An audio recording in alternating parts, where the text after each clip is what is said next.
بسم الله الرحمن الرحيم. Bismillahirrahmanirrahim. Assalamualaikum warahmatullahi wabarakatuh. Waalaikumsalam warahmatullahi wabarakatuh. Alhamdulillah. Hamdan kathiran tayyiban mubarakan fihi wa mubarakan alaihi kama yuhibbu rabbuna wa yardah. Ashhadu an la ilaha illallah wahdahu la syarika lah. Wa ashhadu anna Muhammadan abduhu wa rasuluh sallallahu alaihi wa ala alihi wa sahbihi wa sallama tasliman katsira. Yaqulu rabbuna jalla wa az fi kitabihil karim, ya ayyuhalladzina amanu taqullaha haqqa tuqatih wa la tamutunna illa wa antum muslimun. Amma ba'd. Saudara-saudaraku kaum muslimin dan muslimat pendengar radio Syiar Tauhid dimanapun berada, semoga Allah subhanahu wa ta'ala selalu dan senantiasa mencurahkan rahmah dan karunia-Nya kepada kita semuanya. Alhamdulillah, segala puji bagi Allah subhanahu wa ta'ala yang telah kembali mempertemukan kita di dalam kajian interaktif ini. Meskipun kita tidak bertemu langsung, namun Allah subhanahu wa ta'ala mengumpulkan kita di malam yang mulia ini di dalam sebuah kajian ilmiah yang selalu kita mohon dan kita harap kepada Allah subhanahu wa ta'ala agar kajian yang kita lakukan ini menjadi salah satu sebab mudahnya kita masuk ke dalam surga Allah subhanahu wa ta'ala. Saudara-saudaraku kaum muslimin yang dimuliakan oleh Allah azza wa jal, tentunya kesempatan yang besar seperti ini merupakan kesempatan yang tidak diberi oleh Allah subhanahu wa ta'ala kepada semua orang. Namun yang mendapatkan kesempatan untuk mendengar kajian ilmiah, untuk hadir di dalam sebuah majelis ilmu, hanyalah mereka yang dikehendaki dan diinginkan kebaikan oleh Allah subhanahu wa ta'ala. Datang hadis dari Nabi sallallahu alaihi wasallam, Rasulullah bersabda, man yuridillahu bihi khairan yufaqihu fiddin. Barang siapa yang Allah azza wa jalla inginkan kebaikan kepadanya, maka niscaya Allah subhanahu wa ta'ala akan faqihkan ia di dalam urusan agama. Baik para pendengar radio Syiar Tauhid dimanapun berada, pada pertemuan malam hari ini kita telah berada pada landasan pokok yang ke-6 dan ini yang terakhir di dalam kitab ini. Dan sebagaimana yang kita terangkan pada beberapa pertemuan yang lalu, bahwa 6 landasan yang diterangkan di dalam kitab Ushul Sittah ini bukanlah pembatasan.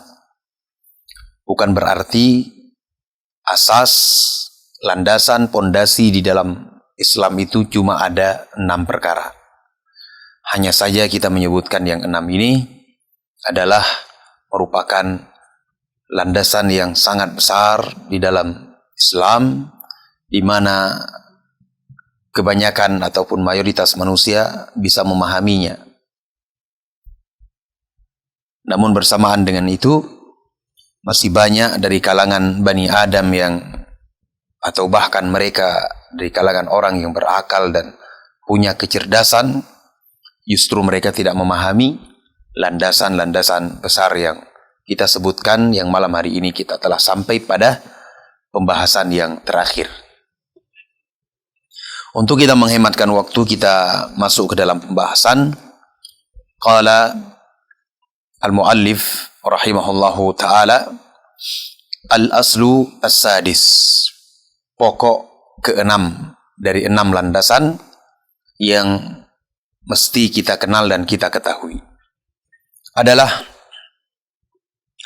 raddu syubhati allati wada'aha syaitanu fi tarkil qur'ani was sunnah wattiba'i al-ara'i wal ahwa' al-mutafarriqah al-mukhtalifah wa hiya anna al-qur'ana was sunnata la ya'rifuhuma illa al-mujtahidu al-mutlaq. Pokok landasan yang keenam adalah membantah syubhah yang diletakkan oleh syaitan dalam upaya untuk meninggalkan Al-Quran dan As-Sunnah, serta dalam mengikuti pendapat-pendapat dan hawa nafsu yang berbeda-beda lagi beraneka ragam. Ini pokok landasan yang keenam, adalah membantah syubhatnya syaitan, membantah kerancuan-kerancuan yang ditebarkan oleh syaitan, baik itu syayatin al-jin maupun syayatin al-ins. Apa bentuk syubhat mereka itu? Qala Syekh, beliau mengatakan di antara syubhatnya adalah annal Qur'ana was sunnata, bahwa Al-Quran dan As-Sunnah la ya'rifuhuma, tidaklah diketahui illa al-mujtahidul mutlaq, kecuali oleh seorang mujtahid yang mutlak. Jadi selain mujtahid al-mutlak, mereka tidak paham tentang Al-Quran dan Sunnah meskipun secara umum. Ini merupakan upaya syaitan untuk menggiring umat ini agar mereka menjauhi Al-Quran dan As-Sunnah dengan cara menyebarkan di kalangan umat, dengan cara menanamkan syubhat ini di tengah-tengah ataupun di kalangan muslimin, bahwa Al-Quran dan Sunnah itu tidak ada yang mampu memahaminya kecuali cuma sekedar seorang mujtahid yang mutlak saja. Qalu, mereka mengatakan wal mujtahidul mutlaq huwa al-mawsufu bikadha wa kadha awsafan la'allaha la tujadu tamatan fi Abi Bakrin wa Umar. Ya, mujtahid mutlak itu menurut mereka adalah orang yang disifati demikian dan demikian dengan berbagai sifat yang mereka terangkan, berbagai sifat yang mungkin tidak ditemukan secara sempurna sekalipun pada Abu Bakar dan Umar. Diterangkan mujtahid mutlak harus begini, begini dan begini. Mujtahid mutlak itu harus tahu, harus paham Al-Quran dan Sunnah secara keseluruhan, tidak boleh luput darinya. Ya. Nah, ini sebuah kekeliruan ataupun sebuah syubhat yang ditebarkan oleh syaitan. Yang intinya adalah mereka ingin menghalangi umat ini, menghalangi kaum muslimin dari memahami Al-Quran dan Sunnah dengan benar. Intinya adalah mereka ingin palingkan muslimin dari akidah yang benar yang bersumber dari Al-Quran dan Sunnah. Ingin memalingkan muslimin dari manhaj, metode berfikir yang lurus, yang benar di dalam Islam, sebagaimana telah dipahami oleh salafu hadhil ummah dari kalangan sahabat, tabi'in dan atba'ut tabi'in. Sehingga terus mereka tebarkan. Setiap ada orang yang ingin atau meminta untuk diajarkan, dipelajari kitab Al-Quran, tafsirnya, kemudian sunnah Nabi SAW, misalnya semisal Sahih Al-Imam Al-Bukhari, Sahih Al-Imam Muslim, dan kutub ahadits yang lainnya, mereka selalu mengatakan bahwa Al-Quran dan Sunnah itu hari ini nggak ada yang mampu memahaminya kecuali mujtahid mutlak saja. Selain dari itu, tidak ada yang paham. Sehingga ketika menyebarnya syubhat yang semisal ini, umat menanamkan di dalam hati mereka bahwa tidak ada yang paham Al-Quran dan Sunnah kecuali mujtahidul mutlak. Akhirnya ilmu itu terhalang dari kaum muslimin, ilmu, baik itu berurusan berkaitan dengan akidah, manhaj, muamalah, ibadah dan sebagainya, terhalang dari saudara-saudara kita kaum muslimin. Padahal jamaah yang dimuliakan oleh Allah Subhanahu wa taala, saudara-saudaraku pendengar radio Syiar Tauhid yang dimuliakan oleh Allah, Al-Qur'anul Karim yang itu merupakan kitabullah. Al-Qur'anul Karim yang merupakan kitabnya Allah Subhanahu wa taala, kalamullah. Ya. Kita bisa mengetahui bahwa ada di dalam Al-Qur'an itu ayat-ayat yang memang sekedar kita membaca, kita bisa memahaminya secara umum. Ya, adapun detailnya kita kembali kepada tafsirul ulama. Kita membaca, sekedar kita membaca kita bisa pahami maknanya secara umum. Seperti perintah untuk bertauhid kepada Allah Azza wa Jalla, perintah untuk senantiasa kita menjaga kemurnian ibadah hanya untuk Allah, perintah untuk salat, perintah untuk menunaikan ataupun mengeluarkan zakat, berhaji ke Baitullah, puasa Ramadan dan sebagainya. Terdapat ayat-ayat yang memang sekedar kita membacanya kita bisa pahami ayat itu secara umum. Dan memang walaupun di sana ada ayat-ayat yang lainnya yang terkadang kita membaca tidak cukup sampai kita membaca tafsir para ulama. Dan alhamdulillah kitab-kitab tafsir para ulama hari ini telah terbukukan dan telah tercatat dengan baik. Ada di dalam maktabah Islam, semisal tafsir Al-Imam Ibnu Katsir rahimahullah, terdapat tafsir Al-Imam Ibnu Jarir At-Tabari, terdapat tafsir As-Sa'di karya Syekh Abdurrahman As-Sa'di rahimahullahu taala, dan tafsir para ulama yang lainnya terhadap Al-Qur'anul Karim. Demikian pula tentang ahadits Rasulullah sallallahu alaihi wasallam. Ada penjelasan-penjelasan dari para ulama kita. Ya, semisal Sahih Al-Imam Al-Bukhari rahimahullahu taala dijelaskan, dijabarkan, disyarah oleh Al-Imam Al-Hafidh Ibnu Hajar Al-Asqalani rahimahullahu taala di dalam kitab beliau Fathul Bari.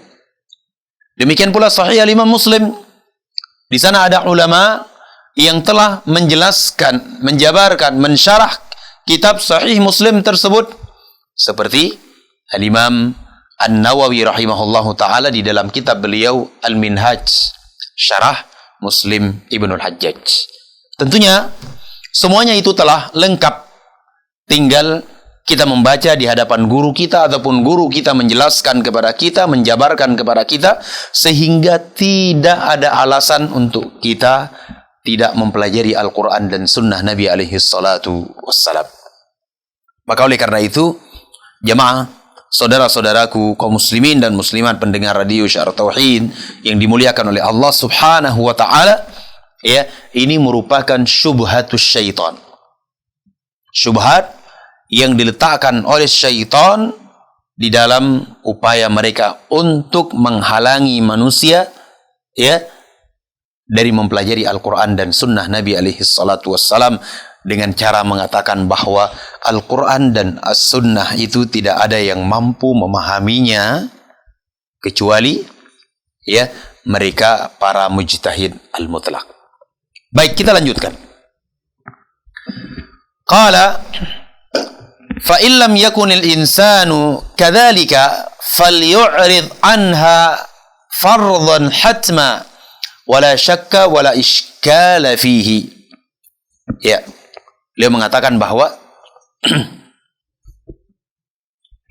barang siapa yang tidak sampai pada tingkatan mujtahid mutlak, kalau, ya, tidak sampai pada tingkatan mujtahid yang mutlak, maka hendaknya ia berpaling dari Al-Quran dan As-Sunnah.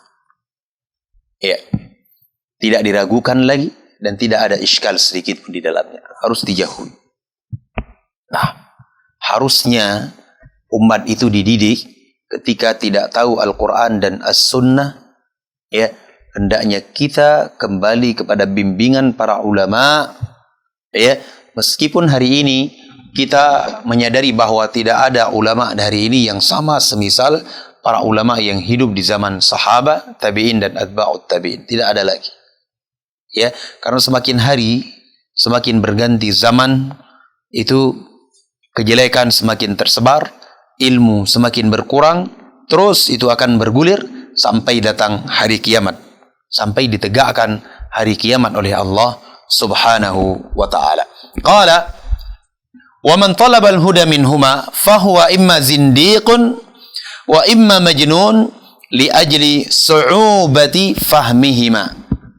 Ya, sehingga dikatakan lagi, siapa saja yang mencari petunjuk dari Al-Quran dan As-Sunnah, ya, maka ia, kalau ia bukan seorang zindiq, maka ia adalah orang yang gila. Ya, maksudnya apa?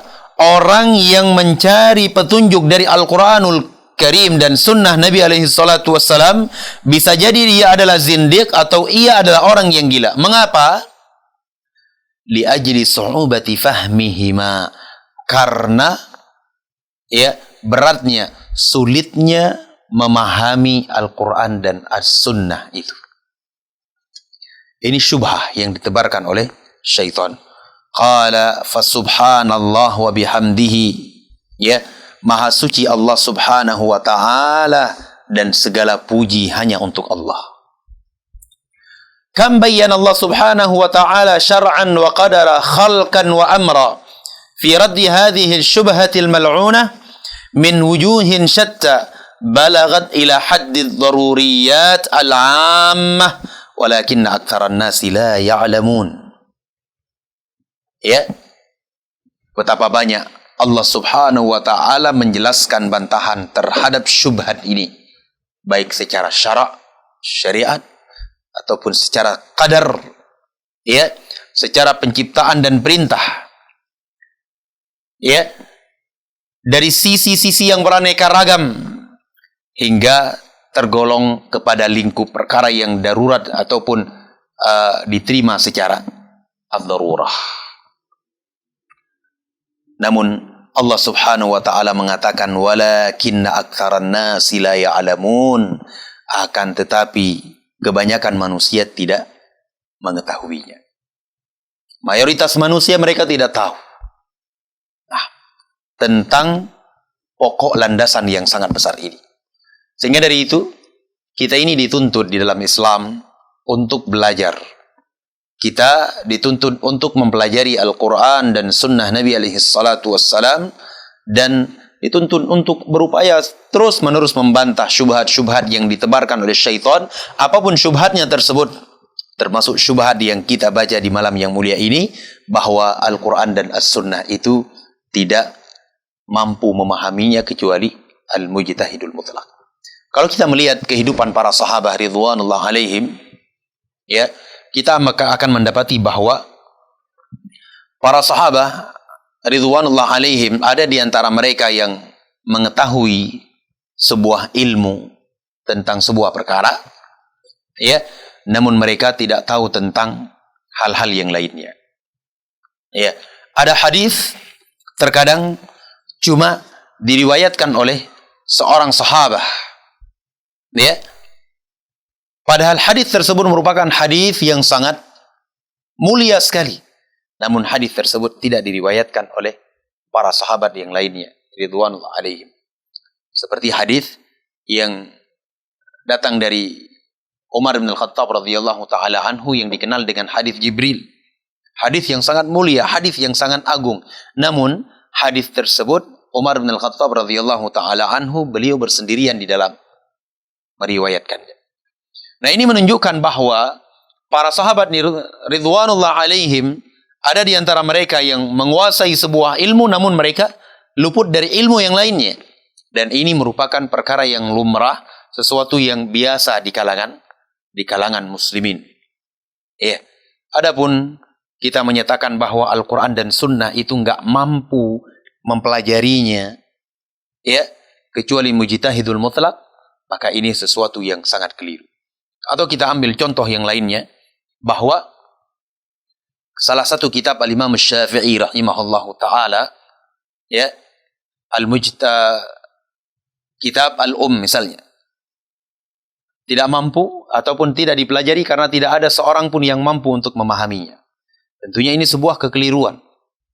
Sebuah kekeliruan. Karena memang seseorang di dalam belajar itu berjenjang. Seseorang di dalam belajar itu berjenjang, bertingkat-tingkat. Kalau seorang penuntut ilmu yang masih pemula, yang masih baru saja belajar, dia langsung masuk mempelajari kitab karya Al-Imam Syafi'i rahimahullahu ta'ala, mungkin kita katakan hal ini memang berat sekali. Gak mampu terkadang kita memahami ibarah-ibarah yang diletakkan oleh Al-Imam Syafi'i rahimahullahu ta'ala. Namun, bagi mereka para ulama, bagi mereka yang telah duduk puluhan tahun di dalam memahami Al-Quran dan Sunnah, mendalami bihar al-ulum, mereka memahami, mempelajari samudra ilmu dari kalangan ulama, kita tidak mampu mengatakan bahwa mereka itu tidak sanggup memahami kitab yang dikarang atau yang menjadi karya Imam Syafi'i rahimahullahu ta'ala. Demikian pula di dalam kitab-kitab yang bermadhab dengan madhab Al-Hambaliyah, madhab Al-Imam Ahmad ibn Hanbal rahimahullahu ta'ala. Ada di sana kitab para ulama Al-Hanabilah, ulama Hanbaliyah, yang itu cocok dan bagus untuk memula. Sekarang ada kitab-kitab yang memang di sana para ulama ataupun yang penulisnya tersebut cuma menyebutkan salah satu pendapat saja. Ya, dinukilkan di dalam kitab tersebut cuma satu pendapat ulama saja. Kita ambil misalnya dalam masalah solat, di dalam masalah puasa, zakat, cuma disebutkan satu pendapat saja. Ya, dan ini kitab yang seperti ini cocok untuk para pemula. Ya, dan di sana ada kitab yang di atasnya lagi. Ya, di atasnya ada lagi kitab para ulama yang di sana para ulama menyebutkan 2 sampai 3 pendapat. Ulama Al-Hambaliyah, ulama Al-Hanabilah. Ya, disebutkan perselisihan. Pendapat ulama ini begini, pendapat fulan bin fulan ini. Kedua-duanya merupakan ulama dari mazhab Al-Hanabilah. Disebutkan 2 pendapat. Ya, dan di sana ada kitab yang lainnya di atasnya lagi. Ada lagi di atasnya, di mana mereka menyebutkan di dalam kitab tersebut perselisihan para ulama Al-Hanabilah di dalamnya. Disebutkan sekian banyak pendapat. Disebutkan sekian banyak pendapat. Kemudian ada lagi kitab yang di atasnya, yang di sana disebutkan ataupun dikumpulkan semua pendapat para ulama al-madzhab. Bukan cuma 4 madhab saja. Ada madhab-madhab yang lainnya seperti madhab Laits ibnu Sa'ad rahimahullahu ta'ala, dan madhab para ulama yang lainnya yang tidak dikembangkan oleh murid-muridnya sehingga tidak nampak masyhur di kalangan muslimin di hari ini, disebutkan, ya, dikumpulkan semua pendapat para ulama al-madzhab. Mungkin kita akan katakan bagi mereka kaum muslimin ataupun kita sebagai pemula penuntut ilmu, kita tidak mampu memahami kitab yang sangat tinggi pembahasannya karena di sana disebutkan pendapat ulama madhab yang sangat banyak, gak mampu kita mempelajarinya. Mungkin ini ada benarnya. Gak mampu kita langsung untuk naik ke tingkatan kitab yang sangat tinggi. Tidak mampu. Kita harus mulai dari dasar. Ibaratnya, kalau kita ingin memanjat sebuah pohon, tentunya kita harus memanjat dari dasarnya, dari bawah, pelan, sedikit demi sedikit, terus kita tingkatkan sampai kita mendapati puncaknya. Demikian. Namun kalau kita sebagai pemula misalnya langsung ingin mengambil ataupun meraih puncaknya dengan cara sesuatu yang tidak layak dan tidak mungkin, maka ini justru akan memberatkan kita di dalam memahami Al-Quran dan Sunnah Nabi Muhammad sallallahu alaihi wa ala alihi wa sahbihi wasallam. Baik, di sini beliau rahimahullahu ta'ala, Syekh menyebutkan beberapa ayat tentang bantahan terhadap permasalahan ini. Qala Allah azza wa jalla, laqad haqqal qawlu ala aktsarihim wa hum la yu'minun. Sesungguhnya kata Allah Subhanahu wa taala telah pasti berlaku. Ya, ala aktsarihim fahum la yu'minun.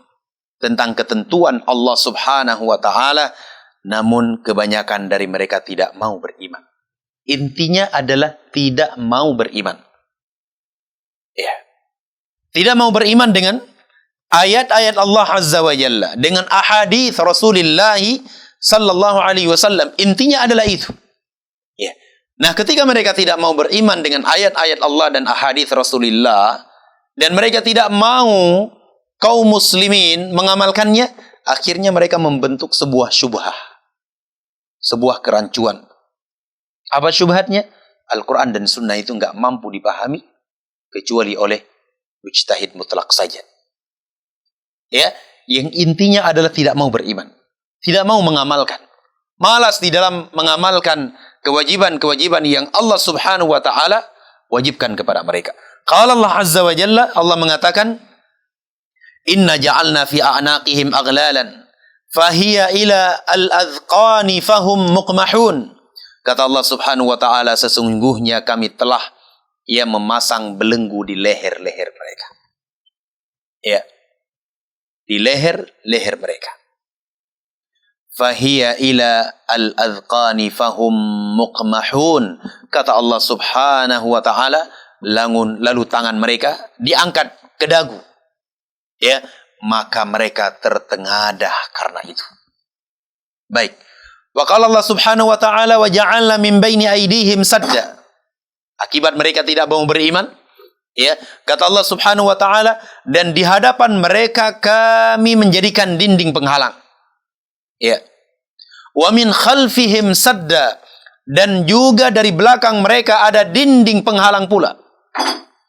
Fa'aghshaynahum fahum la yubsirun, dan kami menutupi mata-mata mereka, kata Allah Azza wa Jalla, sehingga mereka tidak bisa melihat kebenaran. Ditutupi oleh Allah Subhanahu wa taala.